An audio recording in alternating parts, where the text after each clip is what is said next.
nós vamos agora falar um pouco sobre algumas deturpações da PNL, ou seja, o que você ouve muitas vezes as pessoas falando por aí, né? Muitas vezes, então, as pessoas acabam tendo uma interpretação equivocada sobre o que é PNL. Então, nós temos aí, de fato, uma ciência que ajuda a gente a compreender as nossas emoções e comportamentos e, mais do que isso, nos entrega ferramentas e estratégias para a mudança desses comportamentos, ou seja, mudar a mentalidade. Então, de fato, a PNL, ela não pode ser, de maneira nenhuma, ser comparada com uma ciência de autoajuda ou como uma abordagem barata ou fajuta, porque de fato não é. Infelizmente, muitas pessoas, muitos profissionais acabam então interpretando a PNL como de fato uma ferramenta ou uma metodologia que gera concorrência com o trabalho que eles oferecem. Sendo que, na verdade, o interessante, o importante é compreender e utilizar como um fator agregador, independente da abordagem que você utiliza. Eu gosto muito da PNL porque, de fato, ela permite você utilizar ela em diversas situações. Você pode utilizar, mesmo sendo um coach, mesmo sendo um terapeuta independente da área, e, ao mesmo tempo, você pode, como líder, utilizar as ferramentas da PNL nos treinamentos que você oferece. Se você é consultor, se você é palestrante, da mesma maneira. Ou seja, de fato, é uma abordagem que você pode utilizar em diversas áreas do campo do conhecimento. Muitas vezes, então, muitas pessoas acabam também pensando que a PNL é uma ferramenta de simplesmente você persuadir ou influenciar pessoas, ou seja, uma ferramenta de manipulação. E você vai perceber que não é nada disso. E é importante você, como profissional, saber de fato conversar com as pessoas, saber dialogar e mostrar a eficácia, os benefícios, as vantagens de se trabalhar com a programação neurolinguística, ok? Então, tá aí, é importante você saber desmistificar, eu ia falar desmistificar, confundir totalmente, mas é importante então você saber desmistificar essa abordagem, essa ciência tão poderosa que pode se tornar um coadjuvante. Olha, eu hoje fazendo as confusões com palavras. Então tá aí, você utilizar essa ferramenta poderosa para impulsionar resultados, para impulsionar mudança de modelo, de mentalidade, de comportamento. Outra coisa importante, eu quero falar um pouco então agora com você sobre as gerações da PNL. Isso é muito importante. Essa parte teórica, a gente precisa realmente falar muito bem, porque você que está se tornando um practitioner em PNL, é importante você ter esse entendimento para você dialogar com as pessoas. Essa é uma base muito importante. Se você não tem essa percepção, se você não tem o entendimento de toda essa teoria da PNL, isso não te garante que você é, de fato, um bom practitioner. Um bom practitioner tem que ter essas percepções, essas informações. Então, à medida que a PNL foi surgindo, a partir do Bandler, Grinder, e depois com o surgimento de tantos outros nomes, Judith Delosier, enfim, várias outras pessoas, Stephen Gilligan, Robert Dilts, eu tive a minha formação, eu como trainer, eu tive a grata satisfação de ter vários professores na minha formação de trainer. Então, quais foram os meus professores? Aqui do Brasil, Jairo Mancilha, depois, aqui do Brasil, eu tive outros professores na formação de Master e de Practitioner, mas depois eu tive outros professores de outros países. Da minha formação de trainer, Arlene Davis, Sabine Klenk, Tom Best, que já faleceu, que foi um grande professor, e eu tive a grata satisfação de conhecê-lo, porque ele na PNL, ele era muito famoso. Bernie Izzard e o Robert Dilts. Bom, eu imagino que são essas pessoas, que me lembro agora. Mas enfim, em próximos vídeos eu mostro a minha certificação para você. ok? Me ocorreu agora que vale a pena eu mostrar minha certificação para você, uma das minhas certificações. Então, com o surgimento, com o avanço da PNL, inicialmente, Bander, Grinder e várias outras pessoas pensavam que os problemas que as pessoas tinham estavam simplesmente na cabeça, ou seja, emoção somente na cabeça. E isso, a gente está falando dessa primeira geração, foi quando a PNL surgiu lá em 1970 para 1980. Então, nessa fase, foi a primeira geração da programação neurolinguística. Isso também está na sua apostila, então é importante você olhar e me acompanhar aí na apostila. Então tá aí, problema, mente na cabeça.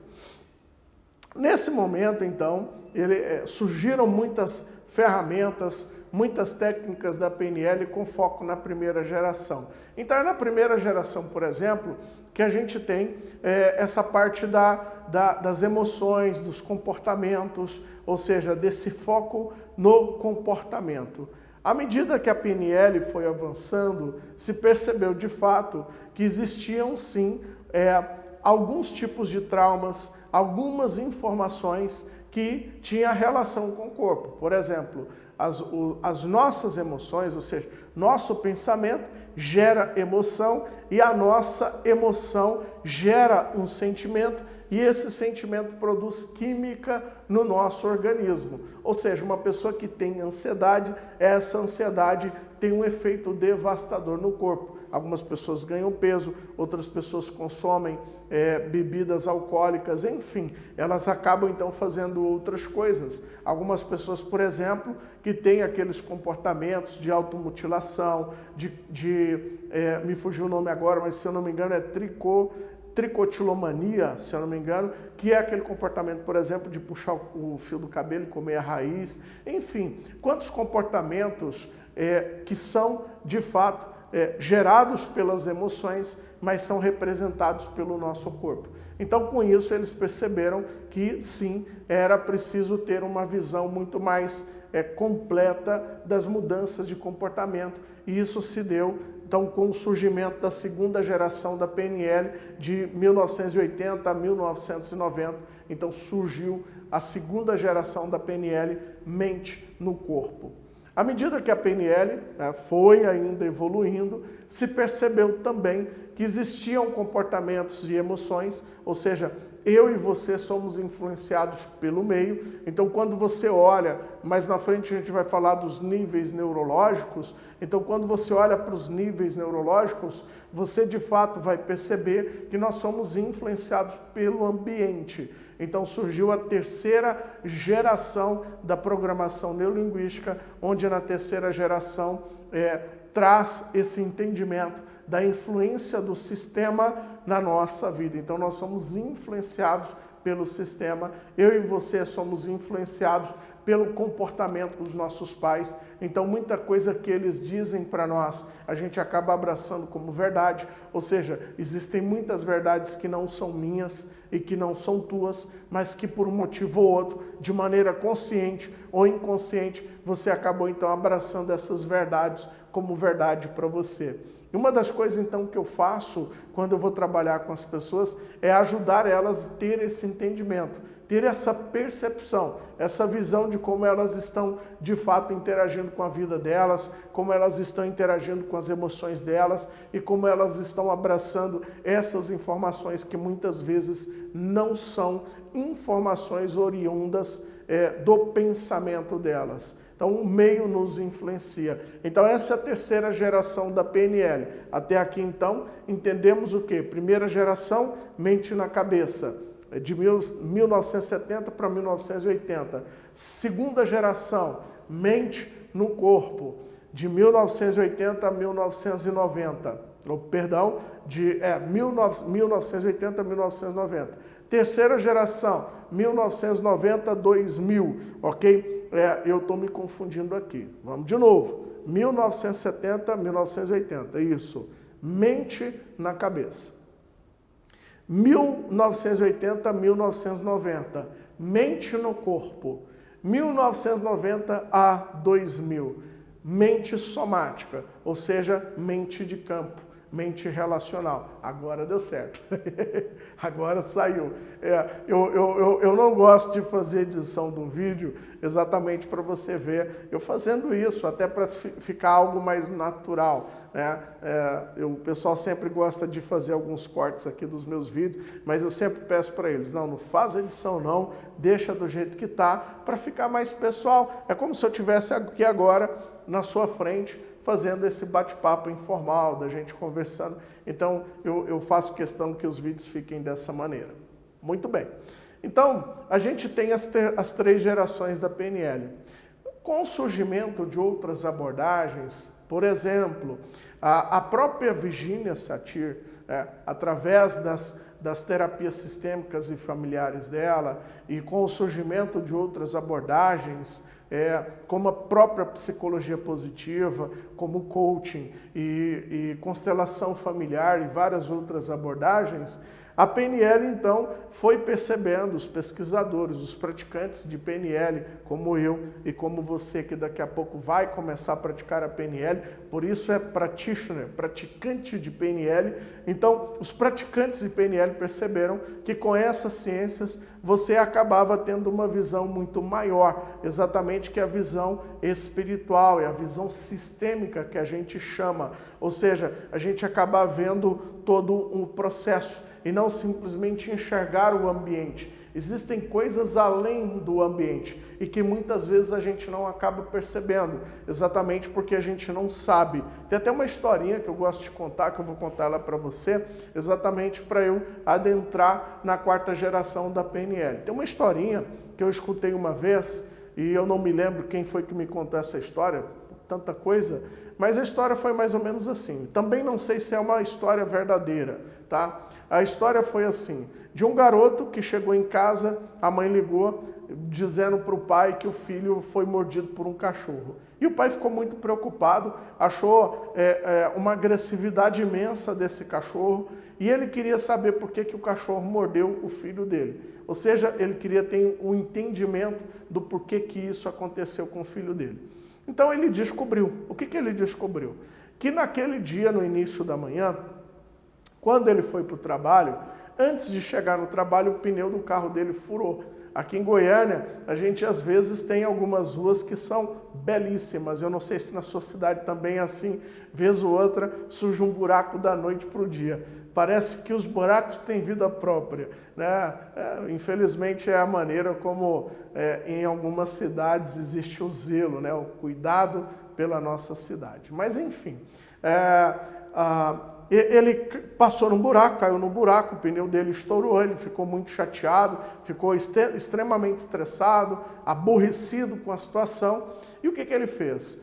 Por conta disso, ele chegou atrasado no trabalho e como ele era ali o chefe geral da empresa, o CEO daquela organização, ele já chegou, no linguajar popular, ele já chegou pagando sapo para todo mundo. O que ele fez? Ele já chegou cobrando geral, chegou cobrando o resultado da equipe e ele resolveu exatamente naquele momento fazer algumas cobranças de algumas pendências que ele fazia vista grossa. Então ele já logo chegou, chamou os coordenadores e gerentes e falou, olha, vocês são incompetentes, eu estou cansado dessa incompetência de vocês e eu quero que vocês dêem um jeito, porque eu quero resultado, eu preciso disso, preciso daquilo, enfim, fez uma reunião e deu porrada geral ali nos seus coordenadores. O que aconteceu? Cada um se virou, foi fazer a sua parte e um desses gerentes chegou na sua secretária e falou, olha só,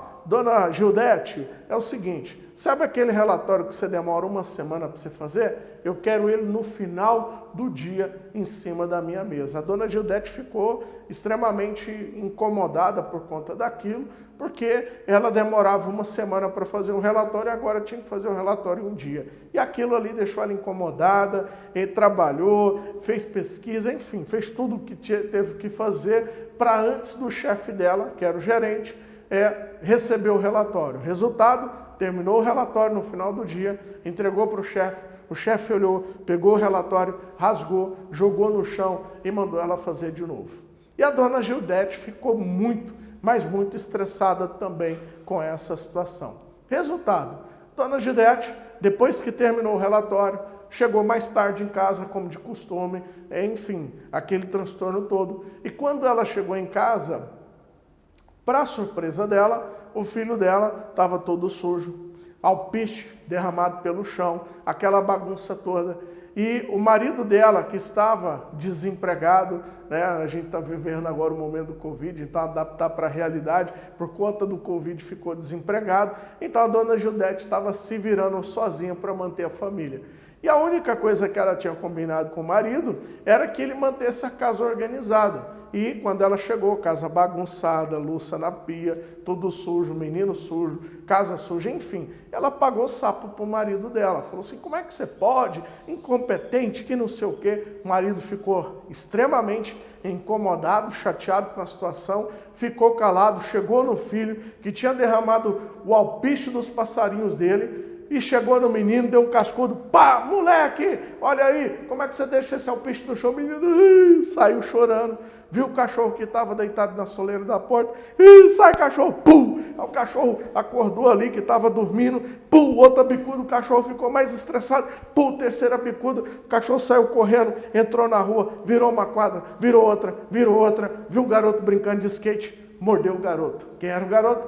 Filho do chefe. Então tá aí. Ele entendeu todo esse processo, ou seja, algo que ele fez mais cedo, algo que aconteceu mais cedo com ele, fez com que toda essa cadeia de pressão acontecesse diante da vida dele. Então, é isso. O que é a visão sistêmica? É você ter uma compreensão do todo. Quando uma pessoa traz uma queixa, é muito fácil. Eu vejo alguns terapeutas até diagnosticando as percepções. Ter uma visão holística é você ter uma visão completa. Então, a 4ª geração da PNL, que está em andamento, ou seja, de 2000 para frente, a 4ª geração da PNL propõe, ou conhecida também como 4ª geração, ou novo código, propõe essa visão sistêmica, a adoção de novas abordagens. Então você vai perceber que a PNL de 4ª geração, quando você vai fazer intervenções de PNL no seu diálogo, se você é um terapeuta, na sua abordagem terapêutica, existe de fato uma intervenção totalmente diferente. Diferente da 1ª, da 2ª, da 3ª e da 4ª geração, e agora na 4ª geração.